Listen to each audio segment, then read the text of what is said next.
Hi hello welcome you all to Entri app. I am Kavya. നമ്മൾ ഇന്ന് ചർച്ച ചെയ്യാൻ പോകുന്നത് ഡയഗ്നോസ്റ്റിക് ടെസ്റ്റിനെ കുറിച്ചാണ്. നമുക്കറിയാം ഡയഗ്നോസ്റ്റിക് ടെസ്റ്റ് എന്ന് പറയുന്നത് വളരെയധികം ഇമ്പോർട്ടൻ്റ് ആയിട്ടുള്ള ഒരു കാര്യമാണ് അല്ലെ. അതായത് കുട്ടികൾ കോൺസെപ്റ്റ് പഠിച്ചു കഴിഞ്ഞതിന് ശേഷം അവർക്ക് ആ കോൺസെപ്റ്റ് കിട്ടിക്കഴിഞ്ഞോ എന്ന് നമ്മൾ ചെക്ക് ചെയ്യുന്നു. ഇനി കിട്ടിയില്ലെങ്കിൽ നമ്മൾ എന്ത് ചെയ്യണം? നമുക്ക് ആ ഇറർ എന്താണ് എന്നതിനെ കുറിച്ച് അറിയണം അല്ലെ. അതിനായൊക്കെ നമ്മളെ ഏറ്റവും കൂടുതൽ സഹായിക്കുന്ന ഒന്നാണ് ഡയഗ്നോസ്റ്റിക് ടെസ്റ്റ് എന്ന് പറയുന്നത്. So diagnostic test is a test designed to locate specific learning deficiencies in the case of specific individuals at a specific stage of learning so that specific efforts could be made to overcome those deficiencies through remedial instruction. നമ്മളൊരു content കുട്ടിയിലേക്ക് പഠിപ്പിച്ചു കൊടുക്കുന്നു. ആ content കുട്ടിയിലേക്ക് നമ്മൾ deliver ചെയ്യുന്ന സമയത്ത്, അതായത് ഓരോ specific stage of ലേണിംഗിന്റെ സിറ്റുവേഷനിലും എന്തുകൊണ്ടാണ് ആ കണ്ടന്റ് കുട്ടിയിലേക്ക് എത്താതെ പോയത്, അല്ലെങ്കിൽ എന്താണ് അവിടെ ആ ഒരു ലേണിംഗ് ഡെഫിഷ്യൻസി കുട്ടി ഫേസ് ചെയ്തത് എന്നുള്ളത് റിയലായി ഐഡന്റിഫൈ ചെയ്യാനും അതിന് സൊല്യൂഷൻ മാർക്ക് ചെയ്യുക എന്നുള്ള ലക്ഷ്യവുമാണ് ഡയഗ്നോസ്റ്റിക് ടെസ്റ്റിന്റെ കീഴിൽ വരുന്നത്. സോ ഡയഗ്നോസ്റ്റിക് പ്രോസസ് എന്ന് പറയുമ്പോൾ അവിടെ ഇൻഫോർമൽ അസസ്മെന്റ് വരുന്നുണ്ട് അല്ലെ, ടീച്ചറിന്റെ ഭാഗത്ത് നിന്ന്. അതുപോലെ സർവേ ബാറ്ററി, അതുപോലെ ഇൻഡിവിജ്വൽ ഗ്രൂപ്പ് ഡയഗ്നോസ്റ്റിക് ടെസ്റ്റുകൾ, ഇതെല്ലാം ഉപയോഗിച്ച് ഒന്നെങ്കിൽ ഒരു ഗ്രൂപ്പ് ഓഫ് സ്റ്റുഡൻസ് അല്ലെങ്കിൽ കുറച്ചു പേർക്ക് എന്താണ് അവർ പ്രോബ്ലം ഫേസ് ചെയ്യുന്നത്, അവരുടെ പ്രോബ്ലത്തിന് എങ്ങനെ ഇന്ന കണ്ടന്റ് കുട്ടിയിലേക്ക് ഡെലിവർ ചെയ്യാതിരുന്നതിനുള്ള കാരണം എന്താണ്, അതിനെങ്ങനെ നമുക്ക് സൊല്യൂഷൻ ഫോർമുലേറ്റ് ചെയ്യാം എന്നതിനെ കുറിച്ചുള്ള വളരെ വ്യക്തമായുള്ള ഒരു സിങ്ക്രണൈസേഷൻ പ്രോസസ് ആണ് ഇവിടെ ടേക്ക് പ്ലേസ് ചെയ്യുന്നത്. സാധാരണ ഇത്തരത്തിലുള്ള ടെസ്റ്റുകൾ ചെയ്യാറുള്ളത് വളരെയധികം നോട്ടഡ് ആയിട്ടുള്ള എക്സ്പേർട്ടുകളാണ് പോസ്റ്റുലേറ്റ് ചെയ്യാറുള്ളത്. കാരണം എന്താ വെച്ചിട്ടുണ്ടെങ്കിൽ ഇത്തരത്തിൽ എററുകൾ കണ്ടുപിടിക്കുക പറയുന്നത് വളരെ ഇമ്പോർട്ടൻ്റ് ആയിട്ടുള്ള കൺസേൺ ആണ്. ഈ എററുകൾ ഐഡന്റിഫൈ ചെയ്യുന്നത് മുഖാന്തരമാണ് നമുക്ക് പലപ്പോഴും എന്ത് ചെയ്യാൻ പറ്റുന്നത്, സൊല്യൂഷൻസും മാർക്ക് ചെയ്യാനായിട്ട്, നമ്മുടെ ടീച്ചിങ് ലേണിംഗ് പ്രോസസ്സ് കുറച്ചുകൂടെ വൈബ്രന്റ് ആക്കാനായിട്ടും സാധിക്കുന്നത്. ഒരു സ്റ്റാൻഡേർഡൈസ്ഡ് ആയിട്ടുള്ള ഡയഗ്നോസ്റ്റിക് ടെസ്റ്റ് വരുന്ന സമയത്ത് നമുക്കിവിടെ എന്ത് ചെയ്യാൻ പറ്റുന്നു, ടീച്ചേഴ്സിന് തങ്ങളുടെ ലേണിംഗ് പ്രോബ്ലംസ് നമ്മൾ പഠിപ്പിക്കുന്ന ഓരോ കോൺസെപ്റ്റും പഠിപ്പിക്കുന്ന സമയത്ത് എന്തുകൊണ്ട് ആ കുട്ടിയിലേക്ക് അത് എത്തിയില്ല എന്ന് സ്വന്തമായി മനസ്സിലാക്കാനായിട്ടും, അതേപോലെ തന്നെ അതിന് കൃത്യമായ ഒരു പരിഹാരം, നമ്മൾ ബേസിക്കലി പറയൂലേ, the destiny of a nation is shaped in a classroom. അപ്പൊ ആരെ ഷേപ്പ് ചെയ്യുന്നത്? നമ്മളാണ് ഷേപ്പ് ചെയ്യുന്നത്. അപ്പൊ നമുക്ക് തെറ്റിപ്പോയാൽ, നമ്മൾക്ക് കുട്ടികളിലേക്ക് ആ കണ്ടന്റ് ഡെലിവർ ചെയ്യാൻ പറ്റാതെ പോയാൽ ഇറ്റ്സ് എ ഫ്ലോ. സോ കൃത്യമായിട്ട് നമുക്ക് എന്ത് ചെയ്യണം, ആ കണ്ടന്റ് എന്താണോ അത് കൃത്യമായി നമുക്ക് കമ്മ്യൂണിക്കേറ്റ് ചെയ്യണം. അപ്പം ഡയഗ്നോസ്റ്റിക് ടെസ്റ്റ് നമ്മൾ ചെയ്യുന്നത് വഴി ഒരു ക്ലാസ് ടീച്ചർ ഉണ്ടെന്ന് നമുക്ക് എല്ലാവർക്കും അറിയാം. ക്ലാസ് ടീച്ചറിന്റെ റോള് വളരെ ഇമ്പോർട്ടൻ്റ് ആണ്. അപ്പൊ ഒരു ക്ലാസ് ടീച്ചറിന് എന്ത് ചെയ്യാൻ പറ്റുന്നു, ഇൻഡിവിജ്വൽ സ്റ്റുഡൻസിന്റെ ലേണിംഗ് ഡിഫിക്കൽട്ടീസ് ഐഡന്റിഫൈ ചെയ്യാനായിട്ട് സാധിക്കുന്നു. ഒരു പെർട്ടിക്കുലർ സബ്ജക്റ്റിന്റെ ഏരിയയിൽ വരുമ്പോൾ എന്താണ് കുട്ടിക്ക് ആ സബ്ജക്റ്റ് പഠിക്കുന്നതിൽ നിന്നുള്ള ഡിഫിക്കൽട്ടി എന്താണ് എന്നുള്ളതിനെ കുറിച്ച് കൃത്യമായിട്ട് മനസ്സിലാക്കാനും ആ പ്രശ്നത്തിന് സൊല്യൂഷൻ ഫോർമുലേറ്റ് ചെയ്യാനായിട്ടും എന്തിനു സാധിക്കുന്നു, ഈ ഒരു ഡയഗ്നോസ്റ്റിക് ടെസ്റ്റിന്റെ ഫോർമേഷൻ നമ്മളെ സഹായിക്കുന്നു. ഡയഗ്നോസ്റ്റിക് ടെസ്റ്റ് നമ്മൾ കൺസ്ട്രക്ട് ചെയ്യുമ്പോൾ the very first one is identifying learning deficiencies അല്ലെ. എന്തിനാ ഡയഗ്നോസിസ് ചെയ്യുന്നത്? നമുക്ക് ഇപ്പൊ മെഡിക്കൽ ഫീൽഡിലാണെങ്കിലും നമുക്കൊരു പ്രശ്നം വന്നാൽ അത് കണ്ടെത്താനാണ് നമ്മൾ ഡയഗ്നോസ് ചെയ്യുന്നത്. The same process takes place here also. ഇവിടെ എന്താ, ക്ലാസ് റൂം ടെസ്റ്റുകൾ കൊണ്ടുവരുന്നു, അസൈൻമെന്റ്സ് കൊണ്ടുവരുന്നു. ഇതാണ് ബേസിക്കലി നമ്മൾ അഡോപ്റ്റ് ചെയ്യുന്ന ലേണിംഗ് ഡെഫിഷ്യൻസി ഐഡന്റിഫൈ ചെയ്യാനുള്ളത്. ആൻസർ സ്ക്രിപ്റ്റ്, കുട്ടികളുടെ വളരെ വീക്ക് ആയിട്ടുള്ള കുട്ടികളുടെ ആൻസർ സ്ക്രിപ്റ്റ് നമ്മളൊന്ന് നോക്കിക്കഴിഞ്ഞാൽ നമുക്ക് മനസ്സിലാവും. ചിലപ്പോ ചില സബ്ജക്ട്സില് കുട്ടികൾ വീക്കായിരിക്കും, ചില സബ്ജക്ട്സിൽ കുട്ടി ഭയങ്കര അധികം പ്രോമിസിങ് ആയിരിക്കും. സോ ആ പ്രോമിസിങ് ആയിട്ടുള്ള സബ്ജക്ട് പോലെ എന്തുകൊണ്ട് ഈ സബ്ജക്റ്റിൽ സാധിക്കുന്നില്ല? സോ അവിടെ നമ്മൾ ടീച്ചർ, വി ആസ് ടീച്ചർ നമ്മൾ എന്ത് ചെയ്യണം, സ്ട്രാറ്റജി മാറ്റണം, ടെൻഡൻസി മാറ്റണം. എങ്കിൽ മാത്രമേ നമുക്ക് എന്ത് ചെയ്യാൻ പറ്റുള്ളൂ, ആ ഒരു ഡെഫിനീഷനിലെ destiny of a nation shaped in a classroom എന്ന് പറയുന്ന ആ ഒരു ഡെഫിനീഷൻ പോസ്റ്റുലേറ്റ് ചെയ്യാനായി പറ്റുകയുള്ളൂ. ഇവിടെ ബേസിക് ആയിട്ട് ഡയഗ്നോസ്റ്റിക് ടെസ്റ്റ് നമ്മൾ അഡോപ്റ്റ് ചെയ്യുന്ന സമയത്ത് സെയിം പ്രോസസ്സ്, നമ്മളിപ്പോൾ അസൈൻമെന്റ് കൊടുക്കുന്ന കുട്ടി ചെയ്യുന്നില്ല, ഹോംവർക്ക് കൊടുക്കുന്നു, കുട്ടി ചെയ്യുന്നില്ല, നമ്മൾ ചോദിക്കുന്നു എന്താ ചെയ്യാത്തത്, മനസ്സിലായില്ല ടീച്ചർ, വിച്ച് മീൻസ് നമ്മൾ പഠിപ്പിച്ച കണ്ടന്റ് ആ കുട്ടിയിലേക്ക് ഡെലിവർ ആയില്ല എന്നുള്ളതാണ് അവിടെ സൂചിപ്പിക്കുന്നത് അല്ലെ. അതേപോലെ തന്നെ നമ്മൾ ഇവിടെ എന്തിനാണ് ഇമ്പോർട്ടൻസ് കൊടുക്കുന്നത്? Besides these the oral performance of students in class room is another source of identification of language problem. Reading, communication, pronunciation, vocabulary, etc. ഇപ്പൊ സേ ഫോർ എക്സാമ്പിൾ ചില സ്കൂളുകളിൽ പറയാറുണ്ട്, ഇപ്പൊ മിക്ക സ്കൂളുകളിലും പറയാറുണ്ട്, ഇംഗ്ലീഷിൽ മാത്രമേ നിങ്ങൾ കമ്മ്യൂണിക്കേറ്റ് ചെയ്യാൻ പാടുള്ളൂ എന്ന്. അപ്പൊ അങ്ങനെ കുട്ടികൾ കമ്മ്യൂണിക്കേറ്റ് ചെയ്യുമ്പോൾ നമുക്ക് എന്ത് മനസ്സിലാക്കാം? ഇംഗ്ലീഷിൽ അവരെവിടെയാണ് നിൽക്കുന്നത്, എന്ത് പ്രോബ്ലം ആണ് അവർ ഫേസ് ചെയ്യുന്നത് എന്നതിനെ കുറിച്ച് കൃത്യമായിട്ടുള്ള അവരുടെ പ്രൊനൗൺസിയേഷൻ ആയിക്കോട്ടെ, വൊക്കാബുലറിന്റെ ബേസിസിലായിട്ടുള്ള ഡിഫറൻസ് ആയിക്കൊള്ളട്ടെ, നമുക്കൊരു ക്രിസ്റ്റൽ ക്ലിയർ ആയിട്ടുള്ള ഐഡിയ അതിൽ നിന്നും ലഭിക്കും. സോ എന്താണ് first step? First step is identifying learning deficiencies. Second step എന്താണ്? Analysing errors. ടീച്ചേഴ്സിന് ഏതൊക്കെ മേഖലകളിലാണ് ഇവരുടെ ലേണിംഗ് ഡെഫിഷ്യൻസീസ് ഉള്ളത്, ആ ഏരിയ കൃത്യമായിട്ട് ഐഡന്റിഫൈ ചെയ്യാനായിട്ട് സാധിക്കുക. നമ്മളൊരു കണ്ടന്റ് പഠിപ്പിച്ചു കൊടുത്തു, അപ്പൊ കുട്ടിക്ക് ബോട്ട് മാസ് വെച്ചിട്ട് ഒരു പ്രോബ്ലം സോൾവ് ചെയ്യാൻ പറ്റുന്നില്ല. അപ്പൊ എന്തുകൊണ്ടായിരിക്കാം അത്? ബോട്ട് മാസ് എന്താണെന്ന് ആ കുട്ടിക്ക് അറിയില്ല. അപ്പൊ നമ്മൾ ചിന്തിക്കുന്നത് എന്തായിരിക്കും? യെസ്, ബിഗിനിങ് ക്ലാസ്സിൽ അല്ലെങ്കിൽ ഏർലിയർ ക്ലാസ്സിൽ ആ കുട്ടി അത് പഠിച്ചിട്ടുണ്ടാവും, അതുകൊണ്ട് നമ്മൾ ബോട്ട് മാസിലേക്ക് കയറുന്നു. ചിലപ്പോൾ ആ കുട്ടി പഠിച്ചിട്ടുണ്ടാവില്ല. സോ നമ്മൾ എപ്പോഴും ഒരു റൂട്ടിൽ നിന്ന് അല്ലെങ്കിൽ പ്രോബ്ലം എന്താണെന്ന് ഐഡന്റിഫൈ ചെയ്ത് അതിന് സൊല്യൂഷൻ മാർക്ക് ചെയ്യാനായി ശ്രമിക്കണം. ഇവിടെ നമുക്ക് എല്ലാ തരത്തിലുള്ള ഇറേഴ്സ് കവർ ചെയ്യാന്ന് പറയുന്നത് ഡയഗ്നോസ്റ്റിക് ടെസ്റ്റിൽ പറ്റില്ല. എന്നാലും നമുക്ക് കുഞ്ഞു കുഞ്ഞു ഇറകൾ, അതായത് നമുക്ക് ഇപ്പൊ ഒരു ക്ലാസ് എന്ന് പറയുമ്പോൾ നമുക്കറിയാം ഒരുപാട് തരത്തിലുള്ള കുട്ടികൾ കാണും. അപ്പൊ വളരെ ബേസിക് ലെവലിൽ നിന്ന് ഒരുപാട് അങ്ങ് തിയറി പറഞ്ഞ് സ്ട്രക്ചറൈസ് ചെയ്താൽ മറ്റുള്ളവർക്ക് അത് ബോറായി മാറും. അപ്പൊ നമ്മൾ എപ്പോഴും എന്താ ചെയ്യേണ്ടത്? ഒരു സ്റ്റാൻഡേർഡൈസ് ഫോമിൽ അല്ലെങ്കിൽ ഒരു പ്രശ്നം ഇല്ലാത്ത രീതിയിൽ എല്ലാ കണ്ടന്റും കവർ ചെയ്യുന്ന രീതിയിലായിരിക്കണം നമ്മൾ എന്ത് ചെയ്യേണ്ടത്? പോസ്റ്റുലേറ്റ് ചെയ്യേണ്ടത്. അടുത്ത സ്റ്റെപ്പ് എന്ന് പറയുന്നത് analysing the content elements. Thorough ആയിട്ടുള്ള അനാലിറ്റിക്കൽ ഫ്രെയിംവർക്ക് ഉണ്ടാവണം അല്ലെ. അപ്പൊ ഒരു എംപിരിക്കൽ എവിഡൻസ് ആണ് നമുക്ക് അവിടെ എന്ത് ചെയ്യുന്നത്? ലഭിക്കുന്നത്. ഇവിടെ നമ്മൾ എന്ത് ചെയ്യുന്നു? ടീച്ചറിന് മൊത്തം ഇറേഴ്സ് ഒന്നും റെക്ടിഫൈ ചെയ്യാൻ ആക്ച്വലി നമുക്ക്, കാരണം ഒരു ക്ലാസ് എന്ന് പറയുമ്പോൾ 40-60 കുട്ടികൾ ഉണ്ടാകും. അപ്പൊ അതില് ഓരോ വ്യക്തികളുടെയും കണ്ടുപിടിച്ച് അത് നമുക്ക് പ്രാക്ടിക്കലി ചിലപ്പോൾ പോസിബിൾ ആകില്ല. പക്ഷെ നമ്മൾ എന്ത് ചെയ്യാണ്? ഇവിടെ ജനറലായി ഒന്ന് നോക്കിയിട്ട് നമുക്ക് എന്ത് ചെയ്യാൻ പറ്റും എന്നുള്ളതിനാണ് ഇമ്പോർട്ടൻസ് കൊടുക്കുന്നത്. ടീച്ചേഴ്സിന് ഡയഗ്നോസ്റ്റിക് ടെസ്റ്റ് ഇതിന് ധാരാളമായി സഹായിക്കുന്ന ഒരു ഇൻസ്ട്രുമെന്റ് ആണ്. ഇവിടെ വാസ്റ്റ് ഏരിയയിൽ ഒരുപാട് സെക്ഷൻ, ഇപ്പൊ സേ ഫോർ എക്സാമ്പിൾ 40 കുട്ടികളുള്ള ഒരു ക്ലാസ്സിൽ 10 കുട്ടികൾ വീക്ക് ആണെങ്കിൽ 10 കുട്ടികൾ ഓരോരുത്തരും ഓരോ മേഖലയിലായിരിക്കും. ചിലവർക്ക് ഡിവിഷൻ ചെയ്യാനായിരിക്കും, ചിലവർക്ക് മൾട്ടിപ്ലിക്കേഷൻ ആയിരിക്കും, ചിലവർക്ക് സബ്ട്രാക്ഷൻ ആയിരിക്കും. അപ്പൊ ഓരോരുത്തരെയും വിളിച്ചിരുത്തി ഓരോ രീതിയിൽ പഠിപ്പിക്കുക. That's not practically possible. അപ്പൊ എന്ത് ചെയ്യുക? ജനറൽ ആയിട്ട് വെട്ടിക്കീറി നമ്മൾ എന്ത് ചെയ്യുക? പഠിപ്പിച്ചു കൊടുക്കുകയാണ് ചെയ്യുന്നത്. ശരിക്കും ഇവിടെ പറയുകയാണെങ്കിൽ വളരെ റിലവന്റ് ആയിട്ടുള്ള കോൺസെപ്റ്റുകള്, കണ്ടന്റ്, ഇതെല്ലാം നമുക്ക് കൃത്യമായി അറിയുക. പ്രിൻസിപ്പിൾസ്, ജനറലൈസേഷൻ പ്രോസസ്സ്, അതേപോലെ ഓരോ കുട്ടികളിലും റീകോളിംഗ്, ട്രാൻസ്ലേഷൻ, ഇന്റർപ്രിട്ടേഷൻ, ഡ്രോയിങ്, ഇൻഫറൻസുകൾ, ഇതെല്ലാം നമുക്ക് കൃത്യമായി ടാബുലേറ്റ് ചെയ്യാൻ സഹായിക്കുന്ന ഒന്നാണ് ഡയഗ്നോസ്റ്റിക് സ്റ്റെപ്പ് എന്ന് പറയുന്നത്, അല്ലെങ്കിൽ ഡയഗ്നോസ്റ്റിക് ടെസ്റ്റ് എന്ന് പറയുന്നത്. അപ്പൊ ടീച്ചറിന് ബേസിക്കലി ലോവർ ലെവൽ അബിലിറ്റീസ് ആദ്യം ചെക്ക് ചെയ്യുക, എന്നിട്ട് വേണം നമ്മൾ എന്ത് ചെയ്യാനായി? ഹയർ ലെവൽ പോസ്റ്റുലേഷൻസിലേക്ക് മൂവ് ചെയ്യാനായിട്ട്. അപ്പൊ ഇവിടെ കുട്ടികളുടെ സ്കില്ലുകൾ, അതായത് ചില കുട്ടികൾക്ക് ചിലപ്പോൾ ഡിവിഷൻ ചെയ്യാൻ സ്കിൽ ഉണ്ടാവും, പക്ഷെ എന്തോ ഒരു ടെക്നിക്കൽ ഡിഫിക്കൽറ്റി കൊണ്ടായിരിക്കാം ആ കുട്ടിക്ക് അത് ചെയ്യാൻ പറ്റാത്തത്. സോ അത് ഇല്ലാണ്ടാക്കുക. അതിനെങ്ങനെ നമുക്ക് ചേഞ്ച് ചെയ്യാം? That's very important matter. അങ്ങനെയുള്ളൊരു ഫ്രെയിംവർക്കും പ്രൊവൈഡ് ചെയ്യുക. അടുത്തത് identifying learning points to be covered.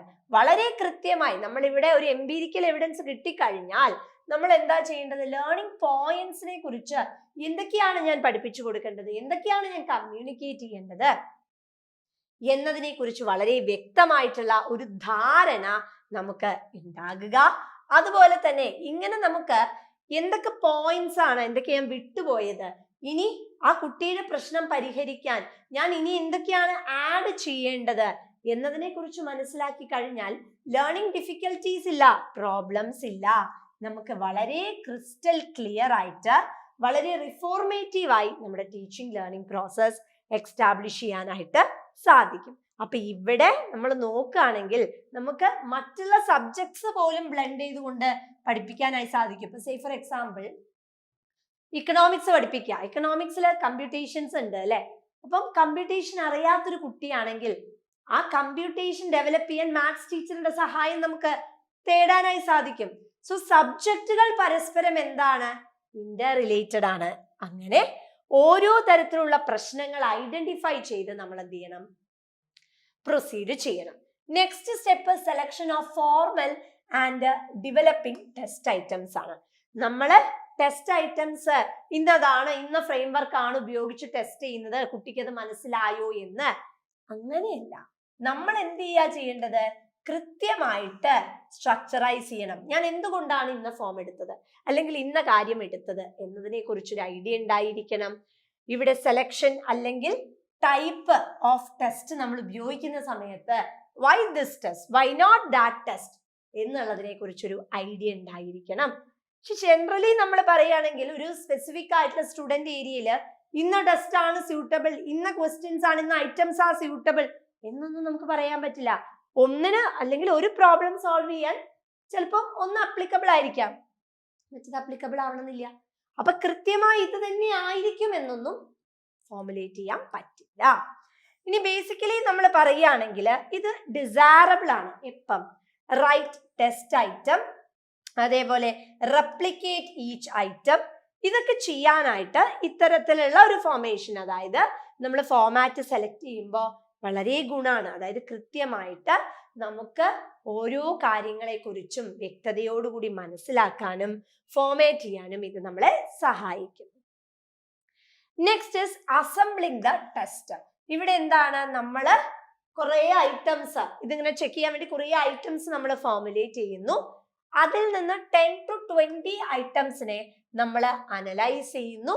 എന്നിട്ട് ഇവിടെ ബേസിക്കലി എന്ത് ചെയ്യുന്നു, organise items into subsets of 10 to 20 item each thereby making each test of 30 to 60 items. നമ്മൾ എന്ത് ചെയ്യാണ് ചെയ്യുന്നത്, സബ് സെറ്റുകൾ ഉണ്ടാക്കുന്നു. അതിൽ നിന്ന് വീണ്ടും നമ്മൾ 30-60 ഐറ്റം ആയിട്ട് അതിനെ ക്ലബ് ചെയ്യാണ് ചെയ്യുന്നത്.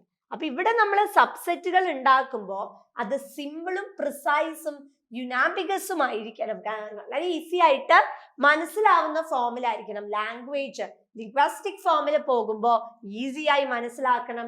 അതേപോലെ ക്ലിയർ കട്ട് ആയിട്ടുള്ള ലേണിംഗ് സീക്വൻസസ് നമുക്ക് ഇവിടെ ഉണ്ടായിരിക്കണം. ടെക്നിക്കൽ ആയിട്ടുള്ള ഡിഫിക്കൽറ്റിയോ പ്രോബ്ലമാറ്റിക് സ്കെനാറിയോ ഒന്നും പാടില്ല. വളരെ ക്രിസ്റ്റൽ ക്ലിയർ ആയിട്ട് നമ്മൾ റെപ്രസെന്റ് ചെയ്യുക.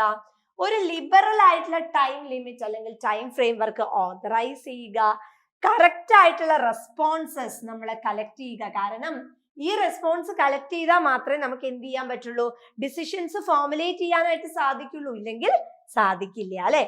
എന്നിട്ട് നമ്മൾ എന്ത് ചെയ്യുക, ഇതിന്റെ ബേസിസിൽ വേണം ഔട്ട്ലൈൻ സെറ്റ് ചെയ്യാൻ.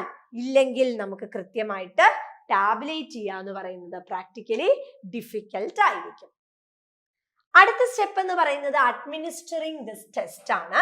ടീച്ചർ എന്ത് ചെയ്യുക, കുട്ടികളുടെ കോൺഫിഡൻസ്, അതായത് നിങ്ങൾക്ക് എന്താണോ തോന്നുന്നത് അത് യു ഹാവ് ടു മാർക്ക് എന്നുള്ളതിനെ കുറിച്ച് കൃത്യമായിട്ടുള്ള ഒരു കൺഫർമേഷൻ കുട്ടികളിലേക്ക് കൊടുക്കുക. Students are taking the test and attempting all question എന്നുള്ളത് ഉറപ്പ് വരുത്തുക. കാരണം ഇതിന്റെയൊക്കെ ബേസിസിലാണ് നമ്മൾ ഫോർമേറ്റ് ചെയ്തിട്ട് പോകുന്നത് അല്ലെ.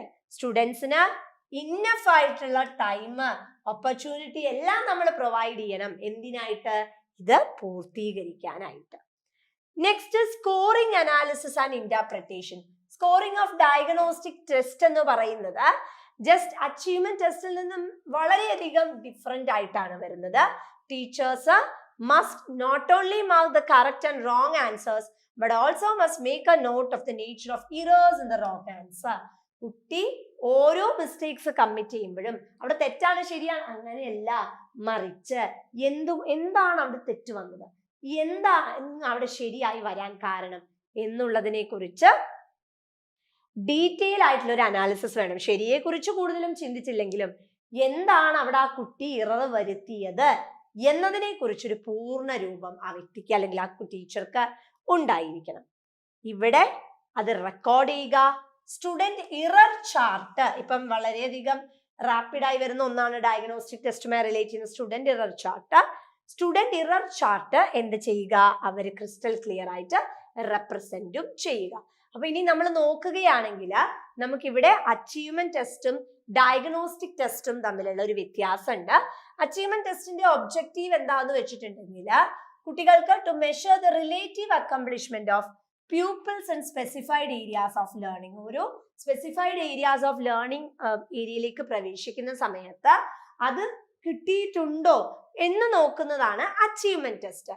ഡയഗ്നോസ്റ്റിക് എന്താണ് അച്ചീവ് ചെയ്യാത്തത്, ഒരു കോൺസെപ്റ്റ് പഠിപ്പിച്ചു കൊടുത്ത സമയത്ത് ആ കുട്ടിയിലേക്ക് എത്തപ്പെടാത്തത് എന്താണ്, അത് എത്തപ്പെടാൻ എന്താണ് ചെയ്യേണ്ടിയിരുന്നത് എന്നുള്ളതാണ് പറയുന്നത്. ഇവിടെ ബേസിക്കലി നമ്മൾ അച്ചീവ്മെന്റ് ലെവൽ ഏതുവരെ കുട്ടി പഠിച്ചു എന്നറിയാനാണ് അച്ചീവ്മെന്റ് ടെസ്റ്റ് ഉപയോഗിക്കുന്നത്. ഇവിടെ ആ വീക്ക്നെസ് പ്രോബ്ലം എന്താ എന്നുള്ളത് ഐഡന്റിഫൈ ചെയ്യാനാണ് ഡയഗ്നോസ്റ്റിക് എടുക്കുന്നത്. അച്ചീവ്മെന്റ് ടെസ്റ്റ് എന്ന് പറയുന്നത് ബേസിക്കലി ഒരു ഹോൾ യൂണിറ്റ്, നമ്മളൊരു കാര്യം കമ്മ്യൂണിക്കേറ്റ് ചെയ്തിട്ട് മൊത്തത്തിലുള്ളതിന് ഇമ്പോർട്ടൻസ് കൊടുക്കുന്നത്. പക്ഷെ ഇവിടെ ഏതാണോ ഡിഫിക്കൽട്ട് ആയിട്ടുള്ളത് ആ ഏരിയയുടെ പ്രശ്നം ഐഡന്റിഫൈ ചെയ്യുകയും സൊല്യൂഷൻ മാർക്ക് ചെയ്യുകയാണ് ചെയ്യുന്നത്. ഇനി ബേസിക്കലി അച്ചീവ്മെന്റ് ടെസ്റ്റ് എന്ന് പറയുന്നത് നമ്മൾ ക്വാണ്ടിറ്റേറ്റീവ് ഫോമിലാണ് ചെയ്യുന്നത്. ഇതെങ്ങനെയാണ്, ക്വാളിറ്റേറ്റീവ് ആകാം അല്ലെങ്കിൽ അനാലിറ്റിക്കൽ ഫ്രെയിംവർക്കിലാണ് ഡയഗ്നോസ്റ്റിക് ടെസ്റ്റ് കൊണ്ടുവരുന്നത്. ഇന്റർപ്രിട്ടേഷന്റെ മേഖലയിലേക്ക് കടന്ന ഇവിടെ ടോട്ടൽ സ്കോർ എത്രയാണ് എന്നാണ് ഇമ്പോർട്ടൻസ് കൊടുക്കുന്നത്. പക്ഷെ അവിടെ എങ്ങനെയാ ഇറേഴ്സിനാ ഇമ്പോർട്ടൻസ് കൊടുക്കുന്നത് അല്ലെ, അതായത് കുട്ടി എന്ത് ഇററാണ് കമ്മിറ്റ് ചെയ്തത് എന്നുള്ളതാണ് ഡയഗ്നോസ്റ്റിക് ടെസ്റ്റിൽ വരുന്നത്. ഇനി നമ്മൾ ഡയഗ്നോസ്റ്റിക് കഴിഞ്ഞതിന് ശേഷം നമുക്ക് ഏറ്റവും ഇമ്പോർട്ടന്റ് ആയിട്ടുള്ളതാണ് റെമീഡിയേഷൻ ആൻഡ് ഇൻസ്ട്രക്ഷണൽ കറക്റ്റീവ്സ് എന്ന് പറയുന്നത് അല്ലെ. ഇവിടെ എങ്ങനെയാ വെച്ചത്, രണ്ട് രീതിയിലാകാം. ഒന്ന് എങ്ങനെയാ വെച്ചിട്ടുണ്ടെങ്കിൽ teacher should discuss with each student mistakes that he or she commits. ഓരോ കുട്ടികളെയും ഇത് രണ്ട് ഫോമിലാണ്. ഒന്ന്, ഒരു കുട്ടിയെ നമ്മൾ അടുത്തേക്ക് വിളിക്കുന്നു, അടുത്തേക്ക് വിളിച്ചിട്ട് എന്തുകൊണ്ടാണ് ഈ മിസ്റ്റേക്ക് വന്നത് ശ്രദ്ധിച്ചേ, കണ്ടോ കെയർലെസ് മിസ്റ്റേക്കാ, നമ്മൾ അധ്യാപകരും പറയാറുണ്ട് അല്ലെ, നോക്കിക്കേ നീ കെയർലെസ് മിസ്റ്റേക്ക് കാണിച്ചു, പറയാറില്ലേ, ദ സെയിം തിങ്. അപ്പം എന്താ അവിടെ സംഭവിച്ചത്, എന്ത് കെയർലെസ് മിസ്റ്റേക്ക് ആണ് എന്നതിനെ കുറിച്ച് കമ്മ്യൂണിക്കേറ്റ് ചെയ്യുക. അതേപോലെ തന്നെ നമുക്ക് അടുത്തത് ഈ ഒരു അപ്രോച്ച് കൊണ്ടുവരുന്നത് മുഖാന്തരം എന്താ സാധിക്കുന്നേ, this personal consultation provides the individual to look back to the error and see if he or she can correct some of them. അപ്പൊ കുട്ടിയോട് തന്നെ ചിന്തിക്കാൻ പറയാ, നീ നോക്കിക്കേ ഇതിൽ എറർ വന്നതൊന്ന് ശ്രദ്ധിച്ചേ. അപ്പൊ ആ കുട്ടി പറയാം, അയ്യോ ഞാൻ പോയിന്റ് ഇട്ടിട്ടില്ലായിരുന്നു, അയ്യോ ഞാൻ ആഡ് ചെയ്തപ്പോ മിസ്റ്റേക്ക് വന്നു. അപ്പൊ ആ കുട്ടിക്ക് തന്നെ അത് ഐഡന്റിഫൈ ചെയ്യാനും സൊല്യൂഷൻ മാർക്ക് ചെയ്യാനും സാധിക്കുന്നു. അടുത്തത് പേഴ്സണൽ കൺസൾട്ടേഷൻ. എന്തിനു സഹായിക്കും, അത് നമുക്ക് പേഴ്സണൽ പ്രോബ്ലംസ് കുട്ടിയെ അടുത്ത് വിളിച്ച് നമ്മൾ കമ്മ്യൂണിക്കേറ്റ് ചെയ്യാം. അപ്പൊ കുട്ടികൾക്ക് നമ്മളോട് കുറച്ചുകൂടെ ഓപ്പൺ അപ്പ് ആവാനും അതിന് സൊല്യൂഷൻ മാർക്ക് ചെയ്യാനും ഒക്കെ സാധിക്കുകയാണ് ചെയ്യുന്നത്. രണ്ടാമത്തെ വേ എന്ന് പറയുന്നത് ഒരു ഗ്രൂപ്പ് ബേസ്ഡ് സ്ട്രാറ്റജിയാണ് വരുന്നത്. അതിനേക്കാളും നല്ലത് എപ്പോഴും ഐസൊലേറ്റ് ആയിട്ട് അല്ലെങ്കിൽ ഒറ്റയ്ക്ക് വിളിക്കുന്നതാണ്. ഇവിടെ ബേസിക്കലി ഒരു ഗ്രൂപ്പിനെ തന്നെ വിളിച്ച് അവരുടെ പ്രശ്നം എന്താണെന്ന് ചോദിക്കുകയാണ്. അവിടെ എന്താ വെച്ചാൽ അണ്ടർ അച്ചീവേഴ്സിന്റെ പ്രശ്നം എന്താണ്, മക്കളെ നിങ്ങളുടെ പ്രശ്നം എന്താണ് നമ്മൾ ചോദിക്കാറുണ്ട് അല്ലെ, ദാറ്റ്സ് ഇറ്റ്. അതുപോലെ തന്നെ എന്തെങ്കിലും ആ ഒരു കോൺസെപ്റ്റ് പറഞ്ഞതില് നിങ്ങളിലേക്ക് എത്താത്ത എന്തെങ്കിലും കാര്യമുണ്ടോ അത് കമ്മ്യൂണിക്കേറ്റ് ചെയ്യുക. അതേപോലെ കൺവീനിയന്റ് ഗ്രൂപ്പുകളാക്കി ഇവരെ മാറ്റുക.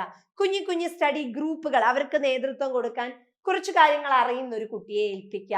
അങ്ങനെയൊക്കെ വരുമ്പം കുറച്ചുകൂടെ കാര്യങ്ങൾ പ്ലഗ് ഇൻ ആകും.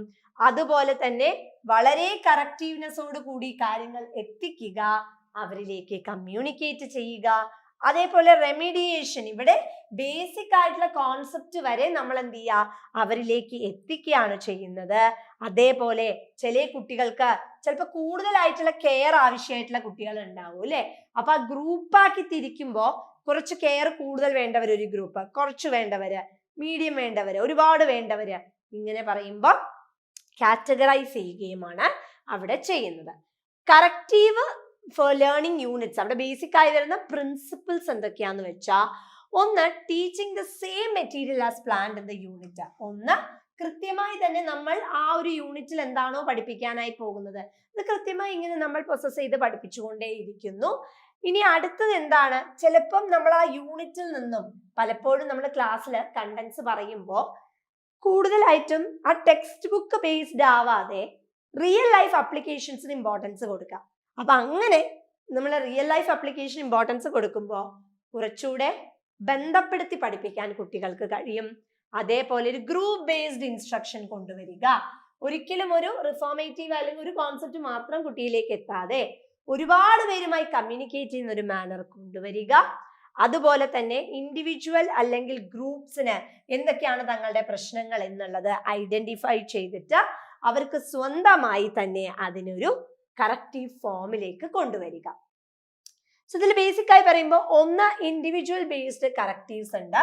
അതിൽ നമ്മൾ വേറെ ഒരു ടെക്സ്റ്റ് ബുക്ക് ഓപ്ഷൻസും കൂടെ കുറച്ചുകൂടെ പിക്ചർ ഒക്കെ ഉള്ള, നമ്മളോട് അധ്യാപകർ പറയാറുണ്ട് അല്ലെ, നീ ഇന്ന് ടെക്സ്റ്റ് ബുക്ക് വായിച്ചു തുടങ്ങൂ, അത് ബേസിക്കാ, അപ്പൊ അതിന്ന് കുറച്ച് ഇൻഫർമേഷൻ കിട്ടും, അപ്പൊ നമ്മൾ അത് വായിക്കും.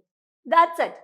അടുത്തത് വർക്ക് ബുക്കുകൾ ചെയ്ത് പഠിക്കുക, ഫ്ലാഷ് കാർഡുകൾ ഉപയോഗിച്ച് പഠിക്കുക, ടോക്കൺ റിവാർഡ്സ് നമ്മൾ നല്ല രീതിയിൽ വന്നിട്ടുണ്ട്, ഇതൊക്കെ പ്രസന്റേഷനിലാണ് കേട്ടോ.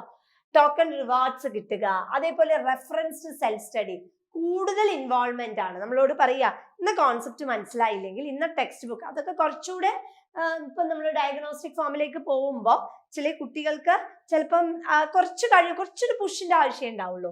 അവർക്കൊക്കെ ഈ ഒരു അപ്രോച്ച് കുറച്ചുകൂടെ സ്യൂട്ടബിൾ ആണ്. അടുത്തത് ഗ്രൂപ്പായിട്ട് പഠിക്കുന്ന സമയത്ത് റീടീച്ചിങ്, ഒരുമിച്ചിരുന്ന് ചിലവർക്ക് കുറച്ച് കോൺസെപ്റ്റ് അറിയാം, ചിലവർക്ക് അറിയില്ല, അങ്ങനെ ഷെയർ ചെയ്യുക. അടുത്തത് ഓഡിയോ വിഷ്വൽ മെറ്റീരിയൽസ് ഉപയോഗിക്കുക, അക്കാഡമിക് ഗെയിമുകള്, അഫക്റ്റീവ് എക്സ്പീരിയൻസസ്, ആക്ഷൻ ഓറിയന്റഡ് ആയിട്ടുള്ള ടാസ്കുകൾ കൊണ്ടുവരിക. നെക്സ്റ്റ് പ്രസന്റേഷനിലും ഇൻവോൾവ്മെന്റും കൂടിയത്. ഒന്ന് പ്രോഗ്രാംഡ് ഇൻസ്ട്രക്ഷൻ, ഇൻഡിവിജ്വൽ ബേസ്ഡ് ആണ്, ഓരോരുത്തരെയും ടാബുലേറ്റ് ചെയ്യുക. Tutoring, peer group study section, ഒരുമിച്ചിരുന്ന് പഠിക്കുന്നത് അല്ലെ. അതേപോലെ ഇവിടെ കൃത്യമായി നമുക്ക് ഒരുപാട് മെത്തേഡ്സ് ഉണ്ട്, ഇതിൽ കൃത്യമായി ഏത് ഉപയോഗിക്കുന്നു എന്നുള്ളത് എന്താണ് നമ്മുടെ ഈ ഒരു റിസൾട്ടിനെ വളരെയധികം ഇൻഫ്ലുവൻസ് ചെയ്യുന്ന ഒന്നാണ്. അപ്പൊ പ്രോബ്ലം എന്താണ് എന്ന് ഐഡന്റിഫൈ ചെയ്ത് അതിന് സൊല്യൂഷൻ കണ്ടുപിടിച്ചു കഴിഞ്ഞാൽ പിന്നെ ലേണിംഗ് ഡിഫിക്കൽറ്റി ഇല്ല അല്ലെ. കൃത്യമായി എന്താണോ നമ്മൾ കമ്മ്യൂണിക്കേറ്റ് ചെയ്യുന്നത് അത് അവരിലേക്ക് ഡെലിവർ ചെയ്യും. So I hope this is clear. Thank U.